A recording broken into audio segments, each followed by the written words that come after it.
nama saya Antonius Novit Fernandes, Fakultas Hukum Universitas Katolik de la Salle Manado, dengan NIM 1905-1070. Baik, dalam pembuatan video kali ini adalah untuk memenuhi tugas dari ujian akhir semester Hukum Laut. Nah, langsung saja saya akan membacakan kasus tentang illegal fishing. Nah, salah satu jenis potensi yang dimiliki oleh laut adalah sumber daya perikanan yang memiliki arti penting dalam konteks perekonomian suatu bangsa. Jadi, ancaman terhadap kelestarian sumber daya ikan terjadi sebagai akibat dari pelaku usaha yang memanfaatkan sumber daya ikan secara tidak bertanggung jawab dan tidak sesuai dengan peraturan perundang-undangan yang berlaku. Nah, melimpahnya sumber daya perikanan yang ada di perairan laut ternyata dapat menarik perhatian pihak asing untuk dapat menikmatinya secara ilegal. Nah, salah satunya yaitu melalui kegiatan illegal fishing. Nah, kita mengetahui bersama bahwa illegal fishing merupakan penangkapan ikan secara ilegal di wilayah negara lain tanpa adanya izin dari negara tersebut. Nah, adapun peraturan dan dasar hukum dari illegal fishing adalah tindakan yang melanggar kedaulatan negara dengan ancaman terhadap kelestarian sumber daya hayati laut atau kegiatan yang berkenaan dengan perikanan adalah perbuatan yang merugikan kedamaian, ketertiban, atau keamanan suatu negara.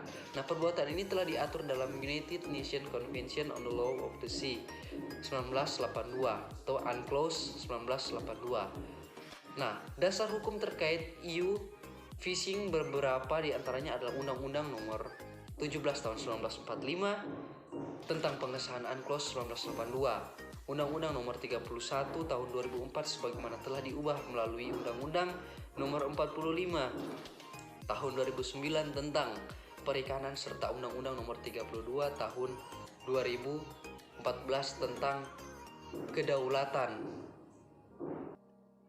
Nah, adapun kasus yang akan dibicarakan pada kali ini adalah tangkapan ikan di perairan Indonesia, yaitu 2 nelayan Thailand divonis denda 200 juta rupiah.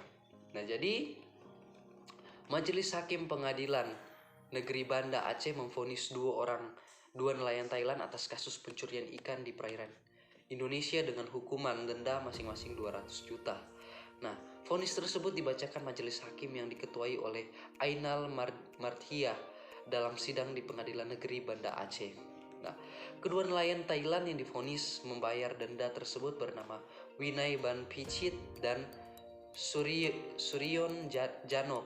Nah, vonis tersebut sama dengan tuntutan jaksa penuntut umum atau JPU Syarifah Rosnizar pada persidangan sebelumnya. Nah, kedua terdakwa terbukti secara sah dan meyakinkan pelanggar pasal 92 meyakinkan melanggar pasal 92 Undang-Undang Republik Indonesia Nomor 45 tahun 2009 tentang perubahan atas Undang-Undang Nomor 31 tahun 2004 tentang perikanan.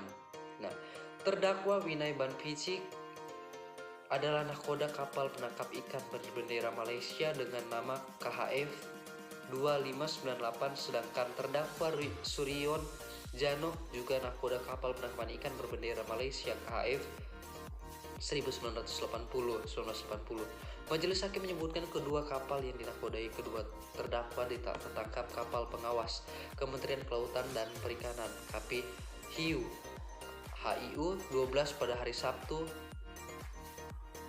Kedua kapal yang dinakodai terdakwa bersama 7 anak buah kapal ditangkap karena menangkap ikan di wilayah perairan zona eksklusif ekonomi atau ZEE Indonesia di kawasan Selat Malaka. Nah, saat ditangkap di kapal KHF 2598 ditemukan sekitar 250 kilogram ikan campuran, sedangkan di kapal KHF 1980 turut diamankan kurang lebih 100 kg ikan campuran. Nah, selain menghukum para terdakwa membayar denda, majelis hakim juga memutuskan barang bukti kedua kapal, alat komunikasi, dan navigasi untuk negara dirampas untuk negara, kata majelis hakim tersebut. Nah, jadi usai mendengarkan putusan majelis hakim, terdakwa Winai Ban Pichit dan Suryon Janok serta jaksa penuntut umum menyatakan pikir-pikir Majelis hakim memberikan waktu kepada terdakwa dan jaksa penuntut umum selama 14 hari untuk pikir-pikir.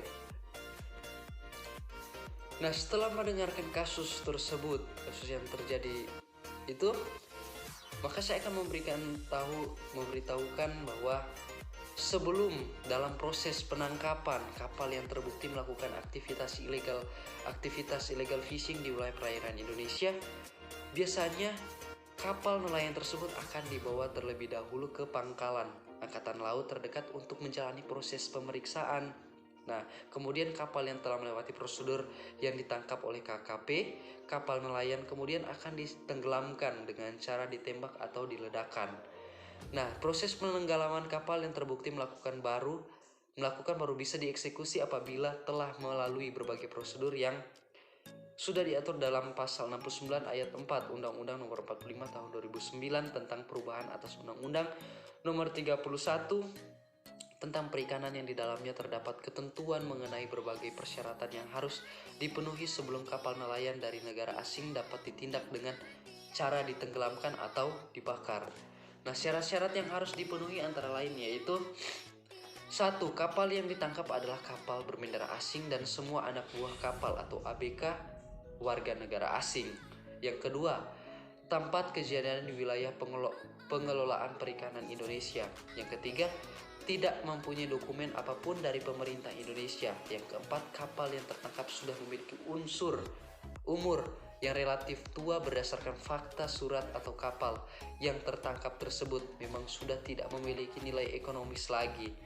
Nah, yang kelima, kapal tidak memungkinkan dibawa ke pangkalan karena mudah rusak atau membahayakan. Dan yang terakhir adalah kapal melakukan manuver yang membahayakan atau nakoda beserta para ABK melakukan perlawanan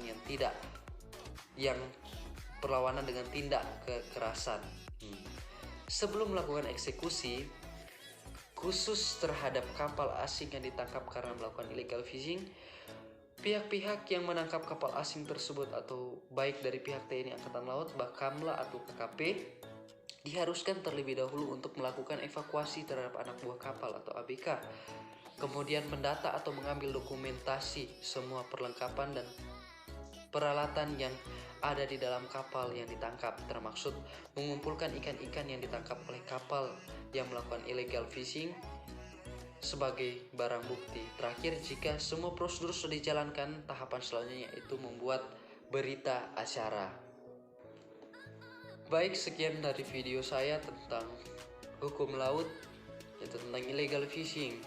Bahwa perbuatan illegal fishing merupakan perbuatan yang sangat-sangat melanggar hukum karena itu sangat merugikan dari pihak negara yang diambil sumber daya perikanannya, karena sumber daya ikan itu adalah merupakan suatu kebutuhan bagi setiap manusia. Oleh sebab itu, setiap pelaku atau pelanggar illegal fishing harus dihukum dengan sesuai atas perbuatannya. Oleh sebab itu, terima kasih telah menonton video saya ini. Saya ucapkan terima kasih banyak.